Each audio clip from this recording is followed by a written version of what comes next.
Now to Ranj Alaaldin, a visiting scholar at the Brookings Centre in Doha. He's an expert on so-called Islamic State, and you visit Iraq regularly, so perhaps you can give us some insight into the thinking of Islamic State militants right now. It's bold, there doesn't seem to be any element of retreat, they're just advancing on other towns.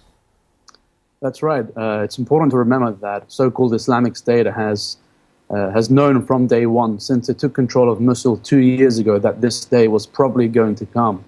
It has a number of options at its disposal.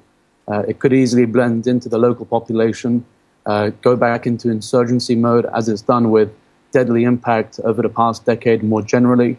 It has options by way of IEDs, suicide attacks, as you just mentioned.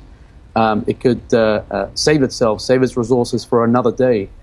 Because it knows this will be a protracted, long-term battle. Even though we're only into the second week, this could still be a number of weeks and months before Mosul city itself is entered, especially since Mosul city is, of course, much more densely populated, more urban. As we get closer to Mosul city, things will intensify.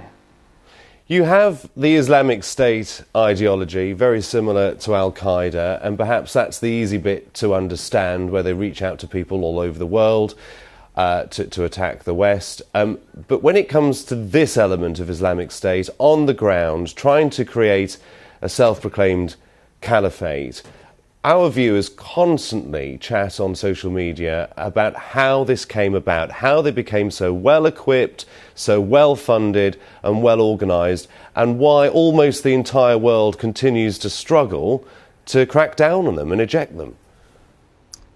Well, it's made much easier for them, simply because you've got Iraq, which has had the structural conditions which have been very ideal for groups like ISIS, for terrorist groups, militant organizations. That means basically a weak Iraqi state, the lack of institutions, local sectarian grievances.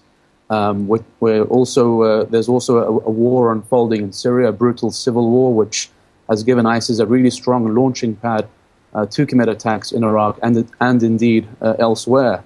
What Iraq really needs, if it wants to contain groups like ISIS, and indeed what the international community needs to be doing as part of that, is to get the political structures, the administrative failures remedied. You need to have local, legitimate, credible structures in place to implement things like reconciliation, good governance, to bring jobs back into the economy, and that's how you defeat ISIS in the longer run. But it won't be easy. As you've just said, it's had a couple of years. It's an ideology. It's spent the past 2 years, 3 years radicalizing, indoctrinating large sections of the population.